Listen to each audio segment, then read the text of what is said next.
Hi friends! Shall we take another fun trip through Korean history? Today, in the third episode of Infinite Korean History, we are going to learn about the egg-born kings and their birth myths. After watching this video, you will understand why eggs appear in the founding myths of the Three Kingdoms period. Shall we set off into these fascinating stories?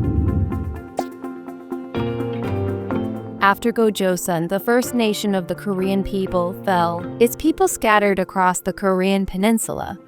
Naturally, Goguryeo iron culture spread with them. At that time, many different nations were formed throughout the peninsula. Each nation developed in its own way, adapting to its natural environment. Let's find a new place to settle down. Should we go to Mahan or Pyeongan? Let's go to Goguryeo in the north. Later, Goguryeo and Silla, which would open the Three Kingdoms period, were also established around the Korean peninsula. They began to grow in size while competing with neighboring countries. In the early stages, many of these nations were tribal societies. The populations were small, so it was common for the position of king to rotate among different people. Consequently, the power of the king was bound to be weak. For a country to become strong, the people had to unite. So the king's weak power became a major problem. To unite the people as one, each nation began to create unique founding myths. A mysterious story is essential for a founding myth. Having a king who was a special person rather than an ordinary one would give the people a greater sense of belonging and pride. Now, shall we officially dive into the founding myths of the Three Kingdoms, Goguryeo, Hyeokgeose, and Silla? The first story of egg birth myth. Goguryeo. What if a newborn baby could walk and even talk? He certainly wouldn't be an ordinary person. And what if he was incredibly strong and great at archery from a young age? There was such a person. It was Jumong who would later become the first king of Goguryeo. Aren't you curious about his mysterious story? I am a descendant of the gods. One day, King Kuma of Eastern Goguryeo went hunting and met a woman crying in the forest. The woman said she was Yuwa, the daughter of the river god Habe. She explained that she had been kicked out after secretly meeting Hyeokgeose, the son of the heavenly god, without her parents' permission. I am sorry I could not protect you until the end. Why are you crying? I have been cast out of my home. The king felt pity for her and brought her back to the palace. But after Yuwa came to Goguryeo, something strange happened. From a certain day, sunlight began to follow Yuwa everywhere. It was truly mysterious. It's so bright. A while later, something even stranger happened. Yuwa laid a giant egg. I'm sure it's a sign of heaven that I laid eggs. King Kuma was afraid that something terrible might happen. How can such a bizarre thing happen? So he ordered his officials to throw the egg away. The officials gave the egg to animals as food. However, the animals did not eat it. They avoided it or even protected it. Eventually, King Kuma returned the egg to Yuwa. Yuwa cared for the egg with great devotion. After some time passed, the egg cracked open and a baby boy was born. Everyone was astonished. A baby coming out of an egg. What a miraculous thing. The baby grew so fast that he could walk and talk before he was even a month old. By the age of 7, he showed a great talent for archery. So they named the boy Jumong, which means a person skilled in archery. There is nothing I cannot hit when I fire an arrow. King Kuma and his officials were greatly amazed and praised Jumong's talent. Over time, Jumong grew into a fine young man. Your skills are truly remarkable. Meanwhile, King Kuma had 7 sons. They grew to hate the talented Jumong. They were afraid he might surpass them and become king. So they decided to get rid of Jumong. We'll lose our positions to Jumong. You're right. We can't just leave him be. Having found out about this in advance with the help of his mother, Yua, Jumong fled Puyo with his followers. While escaping, Jumong had to cross a river, but there were no boats. The soldiers chasing Jumong were getting closer and closer. In that moment of crisis, Jumong shouted toward the river.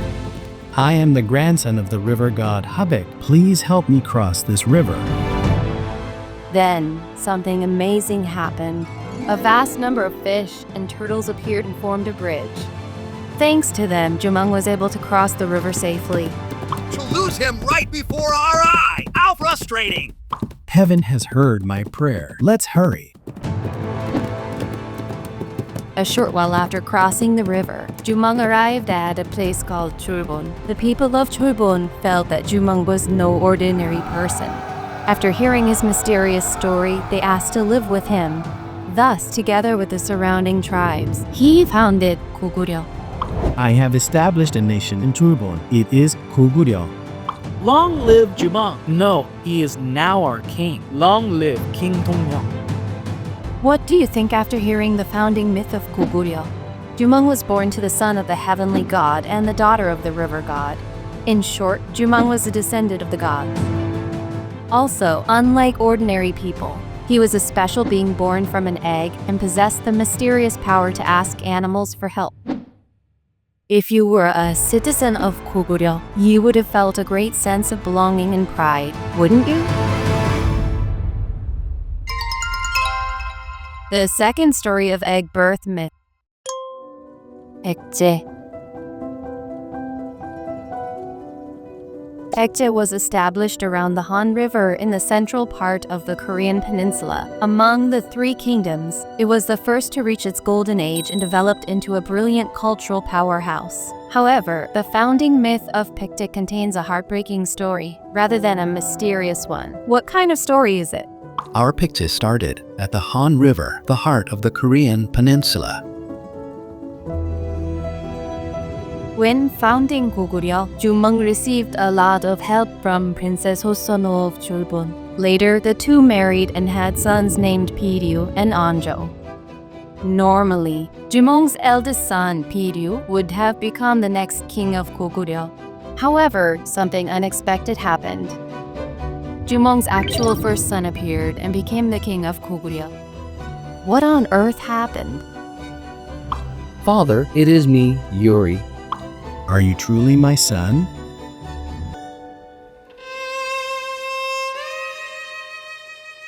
Back in Puyo, Jumong had married a woman of the family named Ye. However, Jumong had to leave Puyo because his life was in danger. At that time, Lady Ye was pregnant. Jumong gave his wife a broken sword as a token, telling her to have the child find him once he grew up. Please stay safe. Please take good care of our child. After Jumong left, Lady Ye gave birth to a son and named him Yuri. Years passed and Yuri grew into a strong young man. Lady Ye told Yuri the story of his father. She gave him the broken sword and told him to go find his father.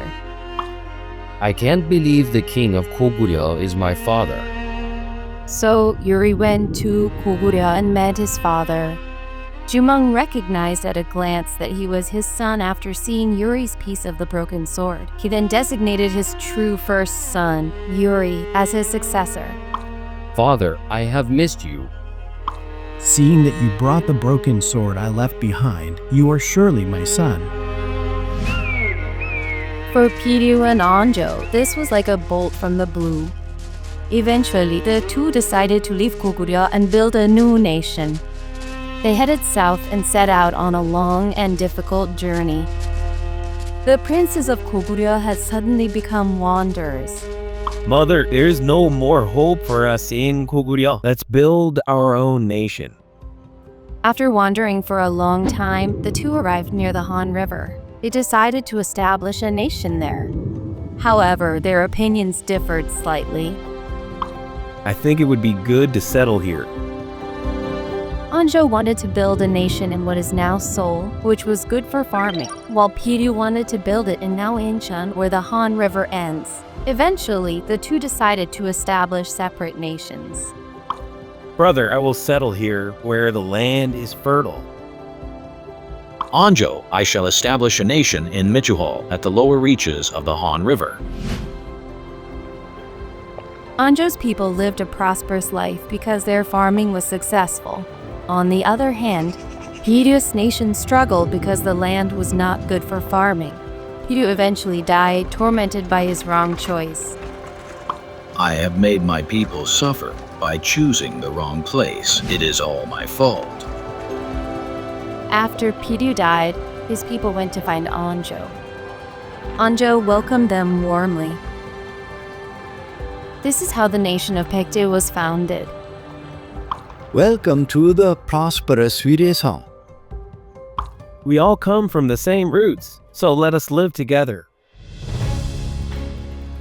Although it lacks mysterious elements, doesn't it feel much more like a real story? On the other hand, since Anjo was the son of Jumong, a descendant of the gods, Anjo himself could be considered a special being. Also, we can see similarities between the founding myths of Jumong's Goguryeo, which was leaving Guyeo, and Anjo's people leaving Goguryeo.